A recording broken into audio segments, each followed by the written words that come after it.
The conference room was refrigerated to the point where the cold seeped into your bones. On the massive projection screen, a dense flow of charts and data glowed with a sleep-inducing green light, like a stagnant, lifeless pond. The air was a mix of printer ink, expensive perfume, and a faint, almost invisible thread of tension, a tightly wound string ready to snap with a piercing shriek. And me, Jack Wilder, sitting among this pack of seven-figure salary elites in a cheap suit I'd bought after the accident 3 days ago, stuck out like a sore thumb. My seat was at the far end of the long table, the furthest from the woman orchestrating all this, CEO Claire Vance, and the closest to the door. A perfect corner to make a quick getaway. Claire sat at the head of the table, the line of her profile as sharp and unforgiving as carved marble, stripped of any superfluous expression. She was listening to some department head's trembling report, her fingertips tapping a soft, yet impossible to ignore rhythm on the polished tabletop. No one dared to meet her excessively cold eyes. Except me. My gaze traveled across half the room and landed on the man beside her. Julian Thorne, the one that got away. He wore a silver gray suit so perfectly tailored it looked like it had been grown on him. Every strand of his hair was meticulously styled, and a faint smirk played on his lips, as if he regarded the entire world with a gentle condescension. He was leaning in, murmuring something to Claire, his posture intimate and natural. The moment he turned his head, his seemingly warm gaze locked onto me in the corner. The warmth evaporated like a receding tide, leaving behind nothing but cold, jagged rocks and undisguised contempt. The curve of his lips deepened, laced with raw provocation and mockery.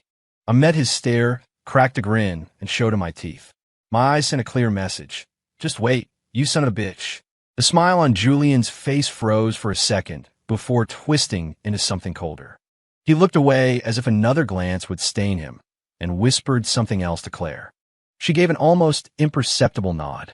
The meeting droned on in a dull, tense atmosphere, a lullaby composed of buzzing murmurs, shuffling papers, and a monotonous hum of the air conditioner. Bored out of my mind, I was fiddling with my phone under the table when a tiny, yet incredibly sharp rip sound pierced the air. It was faint, like a snake slithering through grass, but I developed an almost primal instinct for the sound of these accidents. My head snapped up. Diagonally across from me, Julian Thorne was slowly retracting his hand.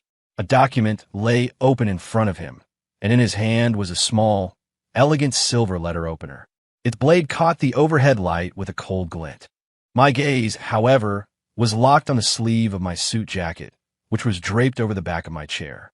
A fresh, ugly gash had been torn straight from the seam, a good 5 inches long. The fabric fibers were violently ripped, frayed, and curled, like a gaping, jeering mouth. The room fell silent. Every whisper and rustle of paper vanished. Dozens of eyes swiveled like spotlights, landing first on me, then following my practically incendiary gaze to the savaged sleeve of my jacket. The air solidified, leaving only the tireless hiss of the central air, which now sounded unbearably shrill. Julian seemed to have only just noticed my stare.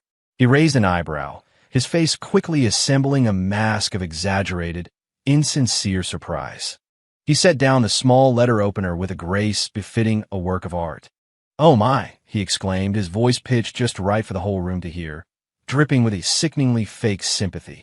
"Mr. Wilder, my sincerest apologies. I was just organizing my papers, and the blade must have slipped." He held up his hands, his expression as innocent as a newborn lamb's. "Your jacket. It seems the quality is, well, not very resilient to accidents." He deliberately stressed the words quality and accidents, his tone lilting upwards with blatant disdain.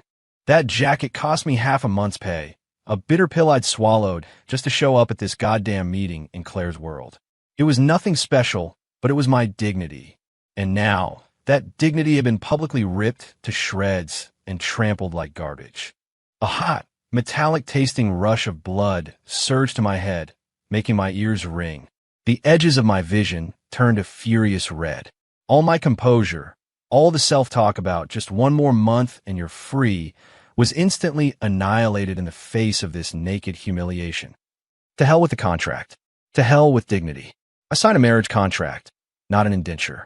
And I sure as hell didn't sign up to be this douchebag's punching bag. The legs of my chair shrieked across the polished floor. Like a cornered leopard, I shot to my feet. The movement was so violent that the gust of wind I created sent papers flying off the table in front of me. The loud noise made everyone in the room jump.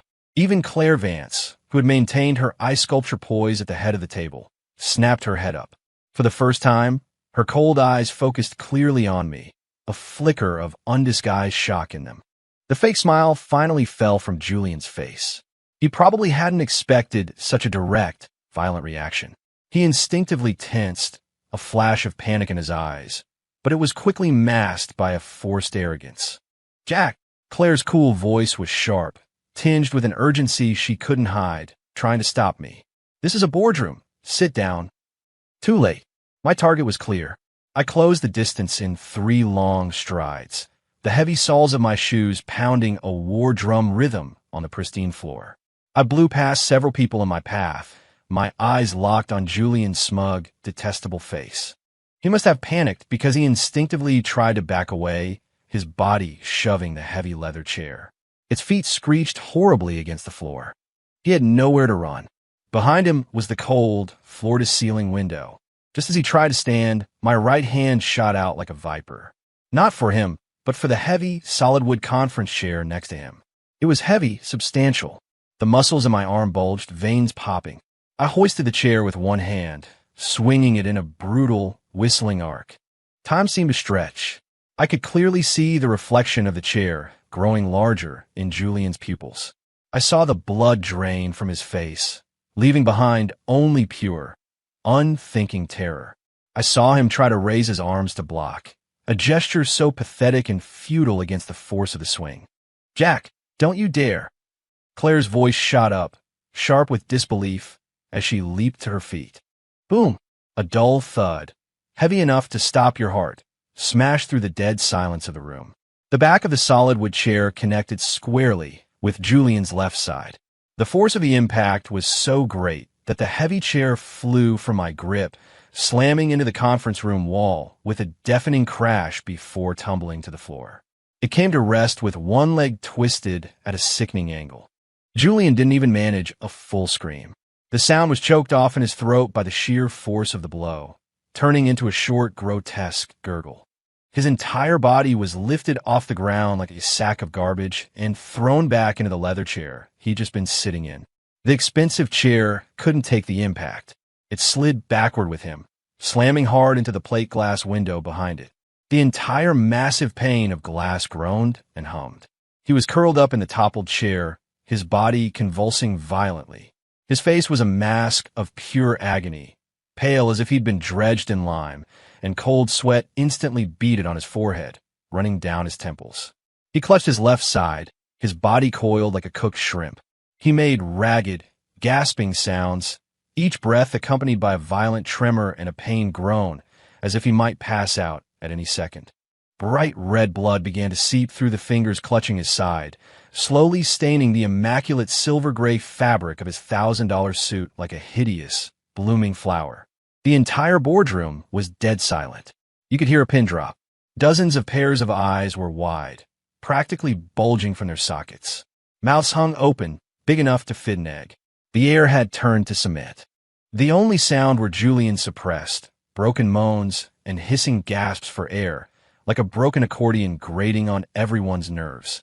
Claire was frozen in place, one hand still braced on the table from when she had stood up.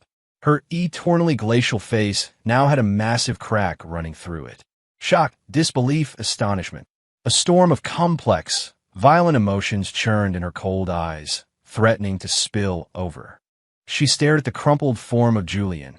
Then her gaze shot to me, her lips parting slightly, but no words came out. She looked at me as if I were a complete stranger, a monster that had just crawled out of hell. I stood my ground, my chest heaving. That one burst of rage had taken a lot out of me. I shook out my wrist, which was tingling from the force of the swing. Without sparing a glance for the whimpering Julian on the floor, my eyes shot across the frozen crowd and locked onto Claire's colorless face. "Claire, the contract didn't say I had to sit here like an asshole and let someone take a knife to my clothes, did it?" My voice wasn't loud, but it was like an ice-coated blade, slicing through the dead air with a cruel calm. My gaze flicked to the small silver letter opener on the floor, then to the glaring rip in my own jacket sleeve, before finally settling back on Claire's eyes. "Next time," I said, cracking a smile that was anything but friendly, enunciating every word. "He tries to pull a stunt like that. I promise you it won't be a chair. That fire axe in the corner looks pretty handy, too." I paused, my eyes drifting meaningfully to the bright red fire safety cabinet in the corner of the room. Time rewound to 1 month ago. The air in Claire's luxurious penthouse apartment was thick with the rich aroma of freshly ground artisanal coffee. Sunlight poured through the massive floor-to-ceiling windows, spilling across the immaculate Italian marble floors, so polished you could see your reflection. Claire and I, husband and wife in name only, occupied opposite ends of the living room, a demilitarized zone between us. She, in a silk robe, elegantly flipped through a financial journal, the rustle of the pages conveying a cold distance. I was slumped on the sofa, the glow of my phone illuminating my face, the game sound effects turned up to full blast. This bizarre cohabitation was held together by a $3 million prenuptial agreement and a treaty of non-interference. 3 years. 1 month left to go. I got out of the Marines 3 years ago. The little money I had for my service went straight to the family of a buddy who didn't make it back. I figured I could make it on my own, but then my dad got sick. That's when I met Claire. She offered a deal, a contract marriage. She'd cover the medical bills, and after 3 years, she'd give me another $3 million. Now, I was just running out the clock. $3 million was more than enough to buy the auto shop I had my eye on and get the hell away from this pretentious upper-crust world for good. The doorbell rang, shattering the fragile peace like an alarm. Claire set down her magazine, her face impassive. She got up to answer it. I didn't even look up, my fingers flying across the screen, guiding my character to slay another monster. "Claire," a man's voice, artificially high and full of a kind of theatrical surprise, echoed from the foyer. It was like a rusty saw cutting through the apartment's atmosphere. My thumb slipped. My character let out a pained cry and died. "TSK." I glanced up. A man stood in the doorway, tall and trim, dressed in expensive casual wear, his hair perfectly coiffed. His face wore an impeccable, calculatedly warm smile. He was holding a massive bouquet of Ecuadorian roses, so red they looked like a clot of congealed blood. It was Julian Thorne, Claire's legendary "one that got away," who'd been studying abroad. Claire was visibly taken aback for a moment. A complex emotion flickered in her cold eyes, too fast to catch, like a dark current moving under a sheet of ice. But the flicker was quickly frozen over again. She didn't take the flowers, just stepped aside. Her tone was as flat as if she were commenting on the weather. "Julian, when did you get back?" "Just landed. I haven't even adjusted to the time zone. I couldn't wait to see you." Julian's voice was cloyingly intimate. His gaze shot past Claire and landed squarely on me. His warm mask didn't move, but deep in his eyes, the look was like the tip of a poisoned needle, shooting undisguised contempt and scrutiny in my direction. He walked in, his leather shoes tapping on the polished floor, each step a declaration of ownership. "And you must be Mr. Wilder." He stopped in front of me, looking down his nose, a fake smile plastered on his face. He then extended a hand. "I've heard so much about you. Claire has such unique taste. Truly, one of a kind." He bit off the words unique and one of a kind with a heavy, meaningful emphasis. I slowly got up from the sofa. I was shorter than him by a few inches, but I didn't lose on presence. I raised my hand, but not to shake his, which was perfectly manicured and had clearly never seen a day of real work. Instead, I casually brushed off some non-existent dust from my sweatpants. "Oh, Julian, right? I think Claire mentioned you once or twice. What happened? Couldn't cut it overseas." My voice was flat, tinged with the laziness of someone who'd just woken up. Couldn't he just wait for me to leave? Why did he have to come looking for trouble? Julian's outstretched hand froze midair. The smile on his face solidified, and the malice in his eyes nearly spilled over. Claire's brow furrowed almost imperceptibly, her gaze flicking between us with a clear warning. Julian took a deep breath, forcing the venom back down. He retracted his hand, his smile becoming flawless again, only colder. You have a strange sense of humor, Mr. Wilder. He stopped looking at me and turned to Claire, his voice reverting to that deliberate softness. Claire, I brought you coffee machines over there. Claire cut him off, gesturing toward the open-plan kitchen, her voice still flat. Make it yourself. After she said it, she turned and walked straight to her study, leaving behind a cold, distant back, clearly wanting no part in the invisible war between us. Julian's smile finally cracked. He stared at the closed study door, his expression so dark you could wring water from it.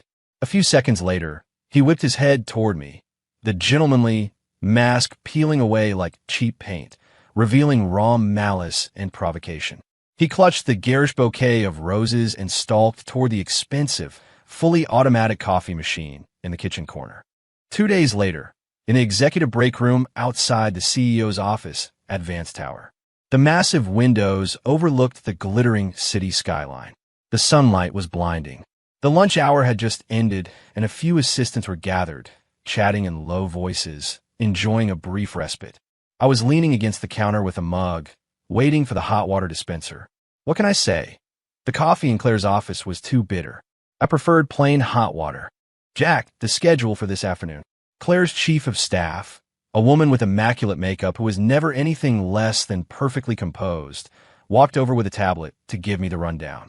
Her tone was polite, but the deep-seated distance in her eyes was a carbon copy of her boss's. Just then, Julian Thorne appeared at the break room entrance.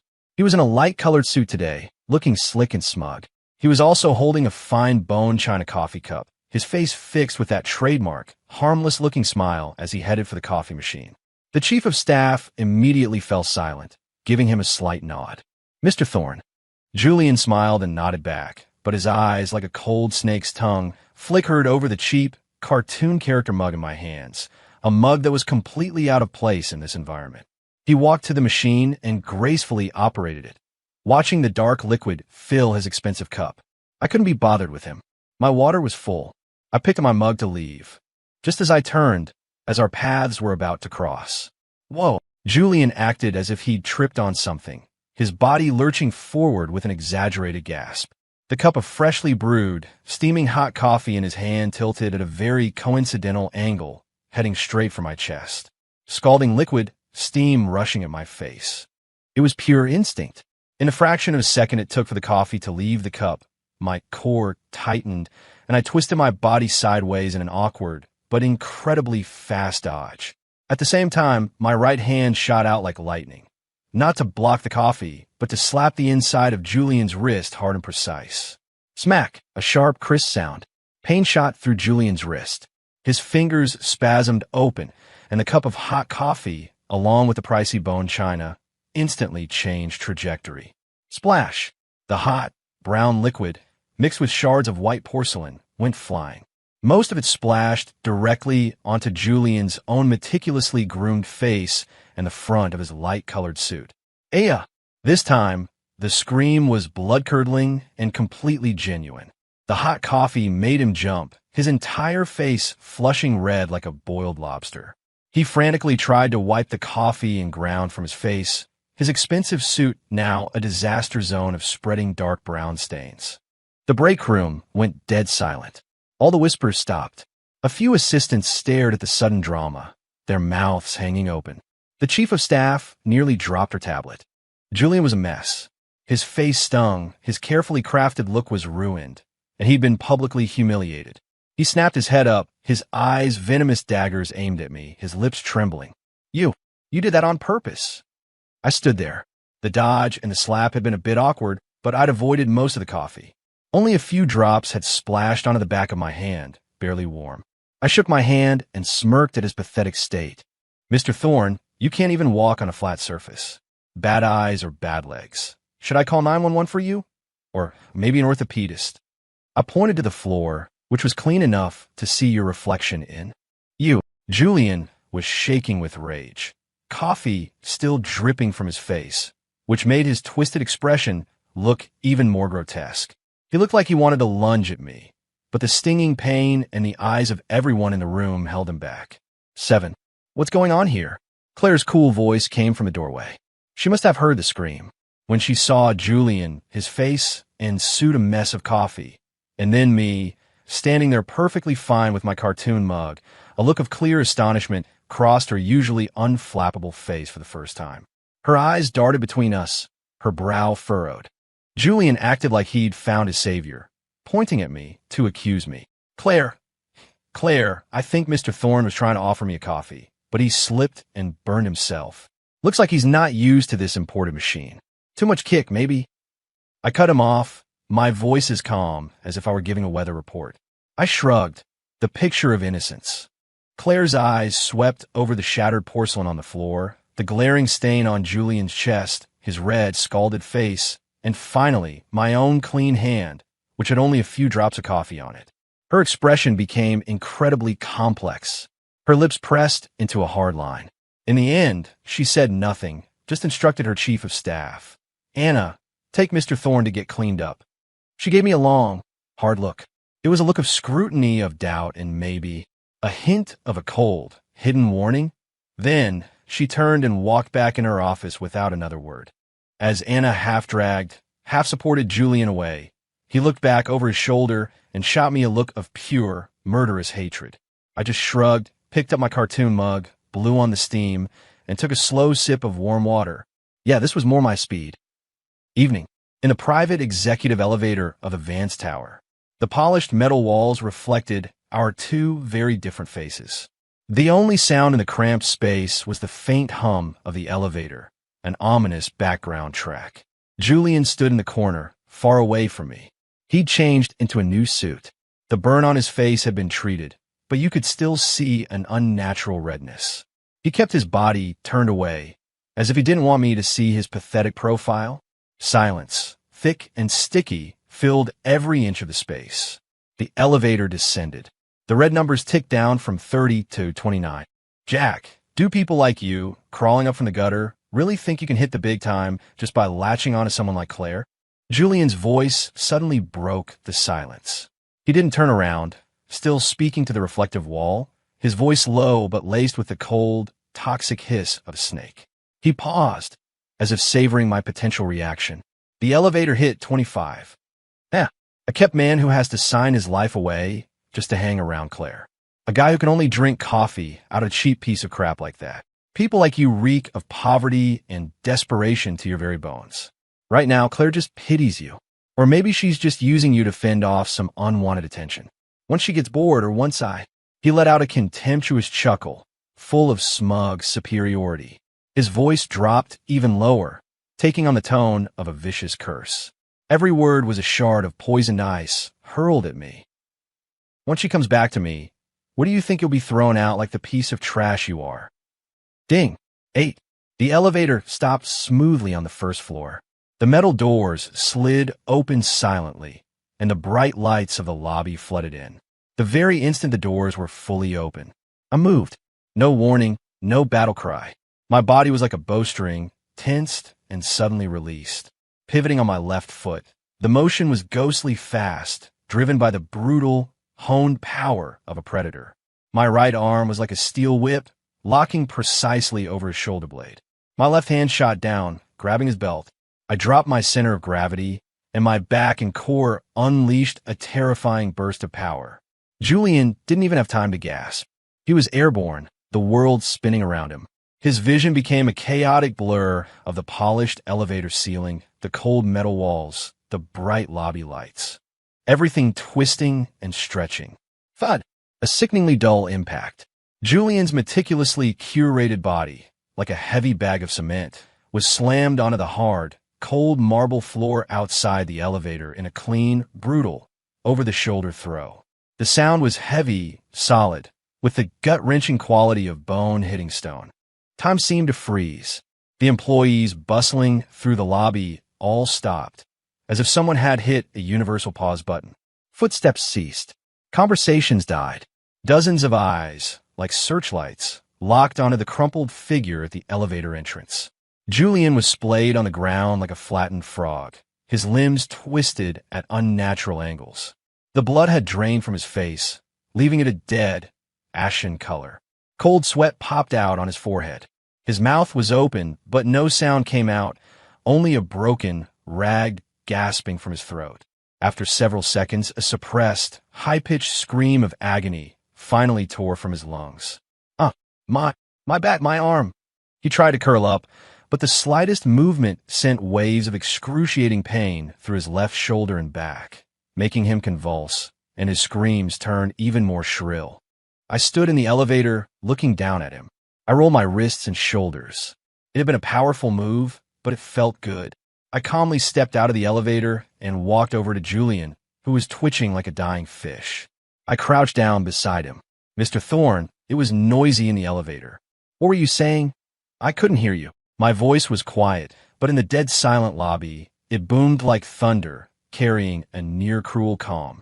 I leaned closer to his pain-twisted face, a cold smile playing on my lips, and lowered my voice so only he could hear. Next time you run your mouth, make sure your bones are strong enough to back it up. Julian's vision was going dark from the pain. Cold sweat soaked his expensive suit. He stared at me, his eyes filled with absolute agony and hatred, his lips trembling. He couldn't form a single word, only pain moans. What happened, Nine? Claire's sharp, urgent voice cut through the crowd. She must have heard the commotion and rushed over. When she pushed through the onlookers and saw Julian writhing on the floor, a pathetic, screaming mess, and then me, crouched beside him looking completely unruffled, her perpetually calm face registered a second, massive, undeniable shock. Her pupils constricted. Her gaze darted back and forth between me and Julian on the floor, finally locking onto me. Her expression was a complex storm, astonishment, disbelief, and even a flicker of fiercely suppressed, cold fury. Jack, what did you do? Her voice was a little shrill, a tremor in it she probably didn't even notice. I stood up, brushing off imaginary dust from my pants. I met her scrutinizing gaze head on. Claire, I think Mr. Thorne wanted to spar a little. A friendly contest. I pointed to the mirror-like floor. Unfortunately, he lost his footing. Slip. I paused, looking at Julian's agonized face, and added, it was a pretty bad fall. From the sound of it, he probably fractured something. I'd recommend getting him to a hospital. Don't want to set wrong. Claire's chest rose and fell sharply. She looked at Julian's miserable state, then back at my it-wasn't-me expression. Finally, she took a deep breath and barked at the security guards and assistants who had rushed over. What are you standing around for? Call an ambulance. Her eyes landed on my face again, her gaze as deep and cold as a winter lake, carrying an unprecedented level of scrutiny and warning. She didn't question me further, but the silent pressure was heavier than any reprimand. Back to the present. The boardroom was filled with a tangible silence. Julian was curled in the toppled leather chair, his body trembling, each twitch accompanied by a pained gasp. He clutched his left side, sweat and tears plastering his hair at his face. His lips trembled, but he could only manage broken, choked sounds like a fish gasping for air on dry land. The faint smell of blood mixed with the scent of expensive leather and printer ink, creating a bizarre, nauseating odor. Everyone in the room was petrified. Dozens of eyes were nailed to me, a mixture of horror, fear, and disbelief threatening to tear me apart. Someone unconsciously covered their mouth. Someone else stumbled back against a wall with a muffled thud. Claire stood there, a frozen statue. The knuckles of the hand she used to brace herself on the table were white from the pressure. Her stunning, ice-cold face was now fractured beyond repair.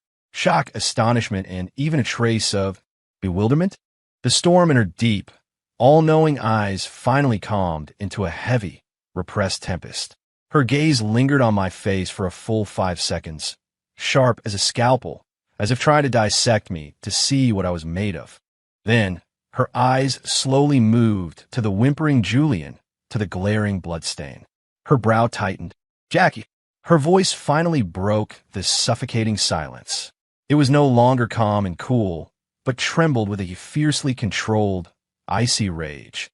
Claire, everyone saw it. He started it. I cut her off flatly. My voice wasn't loud, but it was perfectly clear, carrying an almost shameless frankness. 10.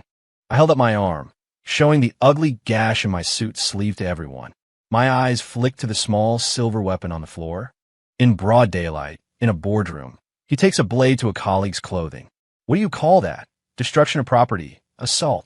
I paused, glancing at the moaning figure of Julian, and a cold smirk touched my lips. I was just defending myself. In the heat of the moment, I grabbed the first thing I could to block him. Who knew he was so fragile?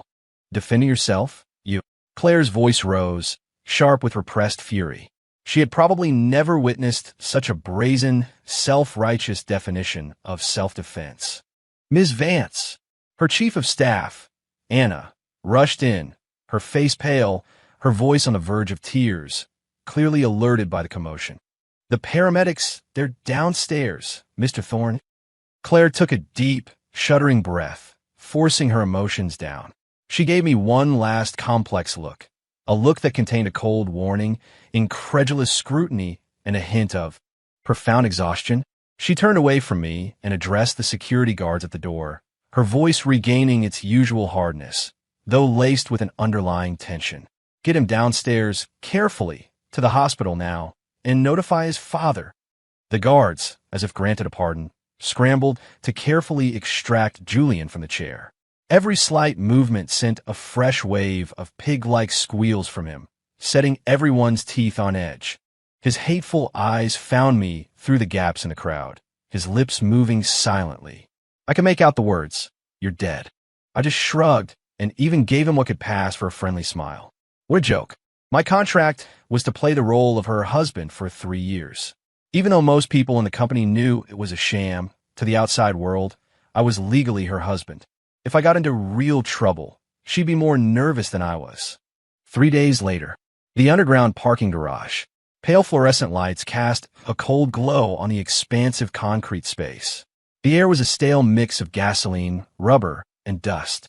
I had just wriggled out from under an old, beat-up sedan I was working on, my hands covered in black grease. The car was a piece of junk, a real pain in the ass to fix, but I was almost done. My own ride, an equally battered but heavily modified old Jeep, was parked nearby. The roar of an engine grew closer, an arrogant bellow that shattered the garage's quiet.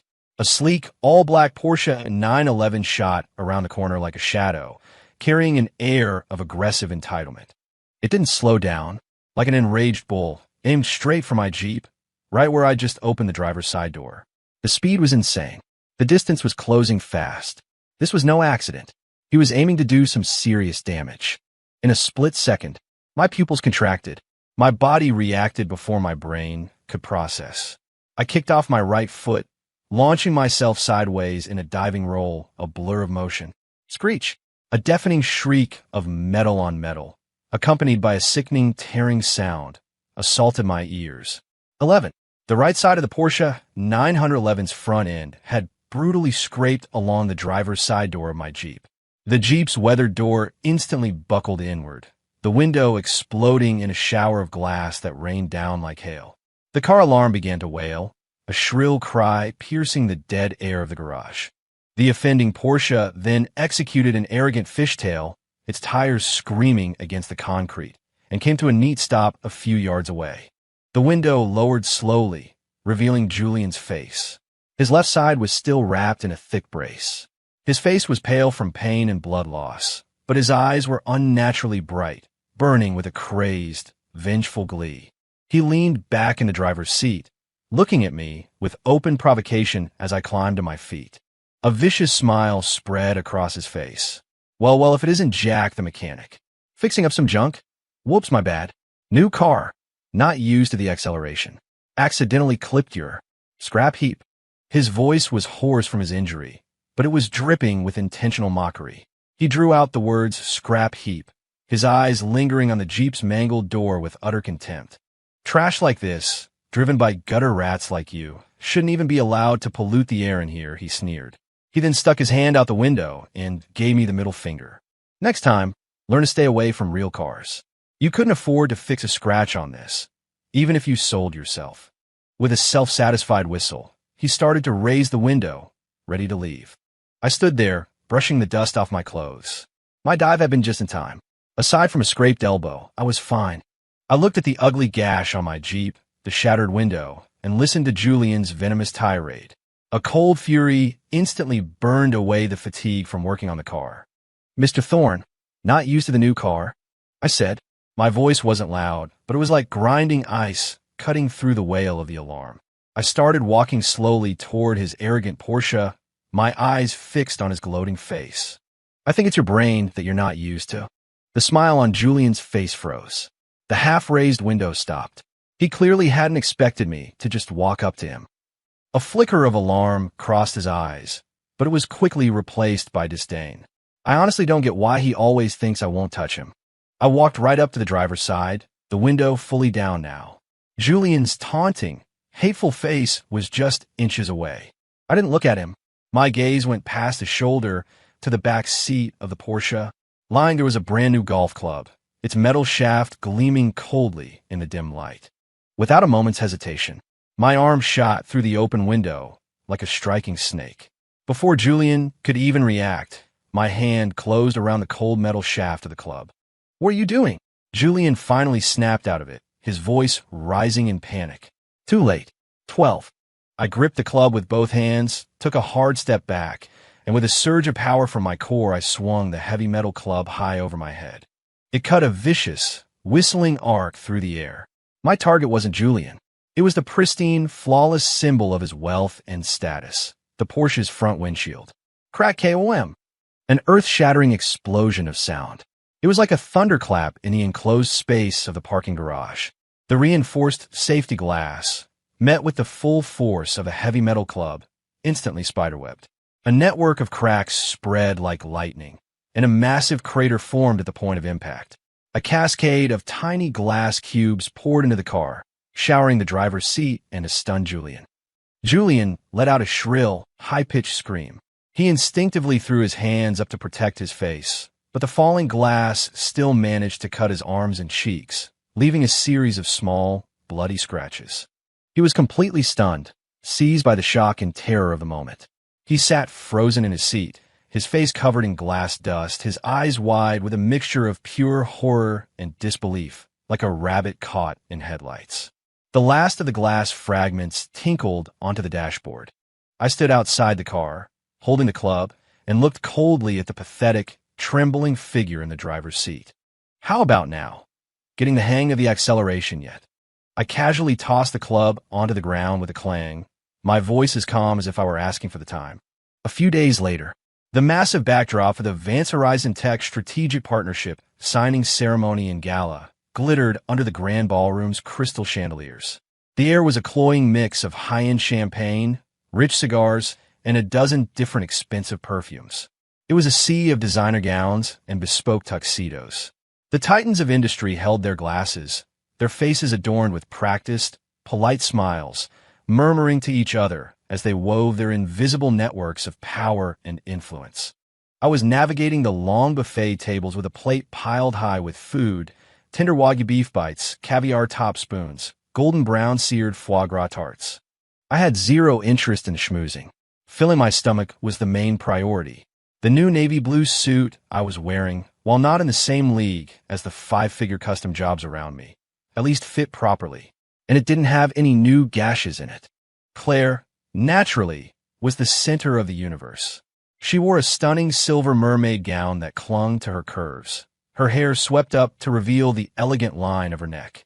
She was a goddess of ice and moonlight. She moved through the crowd with a glass of champagne, chatting with important partners, radiating an aura of absolute control. Julian was her loyal shadow, sticking close by her side. He had on a flamboyant white tuxedo, his face carefully made up to hide his recent injuries, though you could tell his ribs were still bothering him from the stiffness of his movements. He wore a gentle, refined smile, occasionally leaning in to whisper in Claire's ear, but his eyes were like poisonous searchlights, scanning the crowd until they locked onto me, currently engrossed in a slice of black truffle cake. He picked up his wine glass, a cold smirk playing on his lips, and started walking toward me. I had just forked a piece of cake into my mouth when a shadow fell over me. "Mr. Wilder, enjoying the food?" Julian's voice was pitched just loud enough for everyone within a 10-foot radius to hear. He swirled the red wine in his glass, the liquid reflecting the undisguised malice in his eyes. I ignored him and continued chewing. The black truffle was rich and earthy. Excellent. My indifference clearly infuriated him. He took a step closer, his voice rising, colored with a deliberate, attention-grabbing mockery. Well, I suppose it makes sense. A man like you, who has to rely on his face and a contract to even get into a place like this, has to eat his fill. Got to live up to that boy toy reputation, right? After all, once tonight's over, you'll probably never get to taste food this good again, will you? He bit down hard on the words boy toy, making them sharp and clear, like 3 poison daggers aimed right at me. The few guests chatting nearby fell silent, their eyes flicking over to us, filled with a mix of shock, contempt, and morbid curiosity. Julian seemed pleased with the effect. He glanced at the watching eyes, his smugness growing. He continued in that same insulting tone, loud enough for the whole corner of the room to hear. But I have to wonder, Mr. Wilder, when the contract is up and Claire kicks you to the curb, once you return your rented suit, how will you make a living? Back to construction sites? Or back to your old job, chauffeuring rich old ladies around? He paused maliciously, his eyes scanning my off-the-rack suit, his smile turning venomous. Oh, I almost forgot. A piece of work like you, even the rich old ladies would probably find your driving skills a bit rough, wouldn't they? After all, what real skills could a useless, kept man possibly have? The air seemed to solidify. The whispers stopped completely. All eyes were on me, like 1,000 sharp needles. There was some pity in those stares, but mostly there was naked condescension and disdain, as if they were all silently agreeing with Julian. I was just a gold digger, a man who lived off a woman. Claire noticed the commotion. She pushed through the crowd and strode over, her face an icy mask. She shot Julian a furious glare, her eyes burning with a warning, furious that he was making a scene. Then her gaze turned to me. It was incredibly complex. Anger, helplessness, and even a fleeting, barely perceptible flicker of concern. But it was quickly buried under a deeper layer of ice. She stood between us, facing Julian, her voice tight with rage. Julian, you've had too much to drink. Shut up. But to Julian, her intervention felt like she was taking my side, a confirmation of his victory. The triumphant look on his face became even more blatant. He ignored her warning and mouthed 2 silent words at me. Use. Less. The instant Claire's words left her mouth, I moved. No shouting, no wasted motion. Under the astonished gaze of everyone in the room, under Claire's warning and slightly panicked eyes, my hand shot out. Fast, precise, vicious, like a hawk diving for its prey. My fingers, like steel talons, clamped down on the crisp lapels of Julian's white tuxedo jacket, and I yanked him forward. The sudden force caught Julian completely off guard. The smug look on his face twisted into panic. He stumbled forward, the wine glass flying from his hand and shattering on the floor with a pop, the red liquid splashing like blood. He opened his mouth to protest, horrified, but it was too late. My other hand snatched a freshly opened, nearly full bottle of Bordeaux from the nearby table. The heavy glass was cool in my palm. The muscles in my arm bunched. Power exploded from my core, surging through my shoulder and down my arm. I brought the heavy wine bottle up, tilted it downward. Glug, glug, glug. The deep red, fragrant liquid became a torrential flood, aimed directly at Julian's mouth, which was wide open in a silent scream of terror. I poured relentlessly. Julian choked, panicked. He struggled wildly, his hands clawing at my arm, his feet kicking uselessly. But my grip on his jacket was like iron, and my other hand held the bottle steady. He couldn't break free. He could only endure the violent, cold rush of the wine. Wine flooded his throat, his sinuses. He made choked, suffocated whimpering sounds, his eyes bulging as if they were about to burst, filled with absolute terror and disbelief. The front of his expensive white tuxedo was instantly soaked with a dark, spreading stain.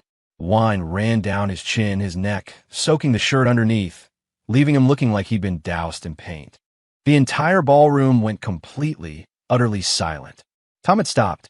All conversation, all clinking glasses, all music, vanished.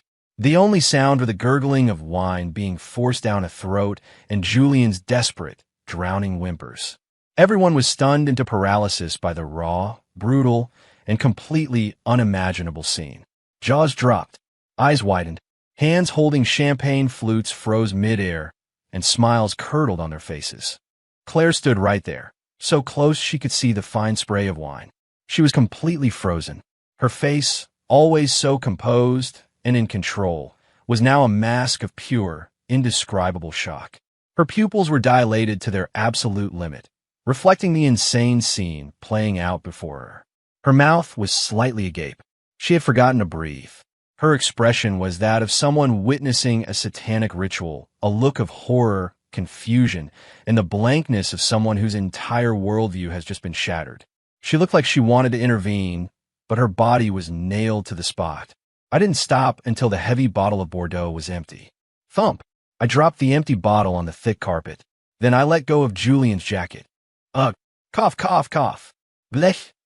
Like a puppet with its strings cut, Julian collapsed. His knees hit the carpet with a soft thud. He clutched at his own throat, his body convulsing, and erupted in a series of gut-wrenching coughs and violent, retching heaves. A foul mixture of dark red wine and stomach bile spewed from his mouth and nose, splattering all over the expensive carpet beneath him. He curled up on the floor like a crushed insect, reduced to nothing but painful spasms and pathetic, messy vomiting. His flamboyant white tuxedo was now no better than a dirty rag. The sharp, sour stench of alcohol and vomit filled the air. I stood over him, shaking a few drops of wine from my hand. I looked down at the inhuman, miserable wreck on the floor, my voice as calm as if I were asking a waiter for a napkin. So, are we sober now? At this point, I was just praying for the contract to end. Not for the money anymore, but because I was starting to worry about Julian. I honestly didn't know if his pea-sized brain could handle another encounter with me without getting permanently scrambled. The top-floor CEO's office. Outside the massive floor-to-ceiling window, the city lights flowed like a river of stars. Inside, only a single floor lamp in the corner was lit, its dim yellow light making the vast space feel even emptier and deeper. Claire sat behind her large desk, her back to the window, her silhouette almost merging with the cold, glittering cityscape. The light only caught one side of her face, the lines drawn tight, as hard and unyielding as marble. A document lay open in front of her, but she clearly wasn't reading it. Her fingers tapped an unconscious rhythm on the desk. Tap, tap, tap. In the unnaturally quiet office, the sound was as loud as a countdown timer. I sat in the chair opposite her, my posture relaxed, almost lazy. 1 month, 5 confrontations, 5 acts of self-defense. Each one had tiptoed the line of the law and our contract, though Claire probably pulled some strings, and each one had cost Julian dearly, while shredding the nerves of the Ice Queen CEO. Now it was finally over. This is yours. Claire finally spoke, her voice like it had been steeped in ice water, devoid of any emotion. She slid a thin check across the desk. It glided to a stop in front of me, the motion sharp, as if she were desperate to be rid of it. The check had a faint, cold sheen in the dim light. I glanced down at it. $5 million. $2 million more than the $3 million specified in the contract. I raised an eyebrow, but said nothing. I just looked up at her. In the dimness, her expression was unreadable, her eyes like a deep, bottomless pool. There was no anger, no questions, not even a ripple of emotion.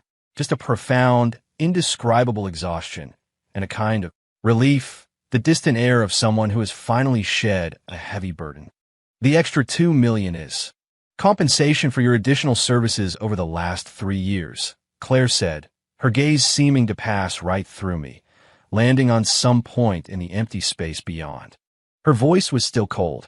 Additional services? Did she mean being her human shield, or beating her precious one that got away to within an inch of his life? Or both? I smirked. I wasn't about to question it. Only an idiot turns down free money. I picked up the light, yet heavy, piece of paper and held it up to the lamp, checking the watermark with the practiced ease of someone inspecting an invoice at a garage. Looks legit. With a flick of my wrist, the check vanished into my inner jacket pocket. Generous of you. It's been a pleasure. I stood up, the motion clean and final, without a hint of sentimentality. The legs of the chair made a faint scraping sound on the floor. 16. I turned and walked toward the door, my steps steady, without a moment's hesitation. 3 years of a marriage, A $5 million contract, all settled in the cold light of a single lamp and an even colder silence. Behind me, dead silence. Just as my hand was about to touch the heavy, solid wood doorknob that symbolized our separation, Claire's voice came again, very soft, like a feather drifting onto a frozen lake, carrying a complex, faint tremor she probably wasn't even aware of. "Jack." I paused but didn't turn around. "Take care." A brief silence filled the vast office. Under the dim light, the air seemed to hang still for a moment. Still facing away from her, my shoulders relaxed almost imperceptibly. I reached into my pocket, pulled out my old, scuffed-up phone, and my thumb tapped out a quick message. A soft beep confirmed it was sent. Only then did I turn around, a smirk on my face that was definitely not gentle, maybe even a little cocky. I held up my phone toward the shadowed figure behind the desk. "Thanks, Claire. Don't miss me too much." My voice was as light and easy as if I just closed a small-time deal. Without waiting for a reaction, I pulled open the heavy door and walked out, not looking back. The door closed silently and heavily behind me, sealing off the dim light and the woman I could never really get close to. Outside the door was the brightly lit, but equally cold, corporate hallway. My phone screen was still on, showing the sent message. Recipient, Claire Vance. The message was just 3 words: "Don't miss me." My finger hovered over the screen for a second. My expression was flat, just a pure, settled indifference. Then my finger came down decisively, landing on the delete button. "Delete contact Claire Vance?" "Confirm." The screen flickered. The name, and the number I knew by heart, vanished from my contacts as if they had never existed. The elevator descended, the numbers flashing by. I walked out of the towering, ice-cold skyscraper that was the Vance Tower, and the chill of the late autumn night hit me, carrying the city's unique smell of noise and dust. I pulled the collar of my worn-out jacket tighter, reached inside, and patted the pocket with the check, feeling its solid, reassuring weight. I didn't look back at the monument of wealth and confinement. I hailed a cab. "Hey, man," I said, sliding into the back seat and giving him an address. "Old neighborhood. The Astoria Night Market." The car merged into the river of traffic. The neon lights of the city streaked past the window, casting flickering patterns on my face. I leaned back and closed my eyes. 17. $5 million. More than enough startup capital for the garage. I go and sign the lease on that spot tomorrow. I even had a name picked out, Wilder's Garage. Simple. I liked it. My phone buzzed in my pocket. Not a call. A text alert. I frowned and pulled it out. The screen lit up. A strange, unsaved number was sitting in my notifications. The message was extremely short, just 2 words. "Take care." Sent just a few minutes ago. My eyes rested on those 2 words for a second. My thumb gently brushed the cold screen.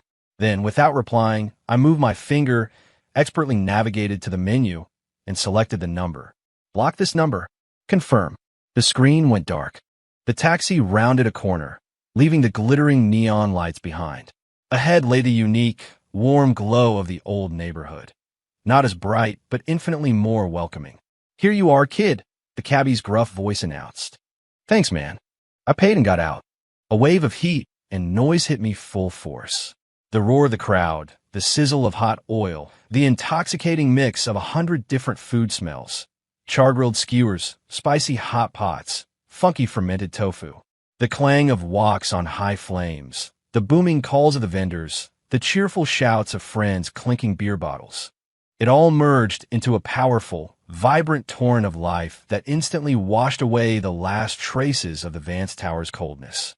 "Yo, 20 lamb skewers, 10 brisket sliders, and a case of ice-cold beer." I confidently strode up to my usual spot, pulled over a greasy plastic stool, and sat down, my voice booming. "Hey, Jack. Long time no see. You hit the jackpot or something?" The burly, shirtless owner, a towel slung over his neck, laughed as he expertly flipped skewers on the grill, sweat glistening under the lights. "Jackpot, my ass. Just got rid of a major pain in the ass. Bad juju. Tonight, I'm drinking till I drop." I shot back with a grin, taking a freshly opened ice-cold beer from one of the guys next to me, condensation still smoking from the bottle. The cold beer went down smooth, a refreshing shock to the system. The smoky aroma of the grilling meat filled my nostrils. My phone buzzed again. This time, it was a news alert. I casually swiped it open. The headline from a local news outlet jumped out at me. The bold black text standing out against the greasy plastic tabletop. Breaking: Julian Thorne, heir to Thorne Industries, hospitalized with serious injuries after late-night DUI crash. Vehicle lost control, struck guardrail. Sources report high blood alcohol level at the scene. The story was accompanied by a blurry photo of the scene. The twisted wreckage of a black sports car tangled in a guardrail, surrounded by flashing red and blue police lights. A fresh plate of sizzling lamb skewers arrived, steam rising from them. I put my phone down, grabbed a skewer, and took a huge bite. The hot, savory juices exploded in my mouth, rich with the taste of cumin and chili powder. "Hey, another 2 spicy sausages over here, extra hot." I yelled through a mouthful of food, then took a long pull from my beer. The exhilarating combination of hot and cold sent a shiver down my spine. The noise of the crowd swallowed me whole. The clinking of bottles, the raucous laughter, the sizzle of meat on charcoal. It was the real, raw, messy sound of being alive. As for Julian Thorne, lying in hospital. As for the ice-cold Claire Vance. As for that take care text. They could all go to hell.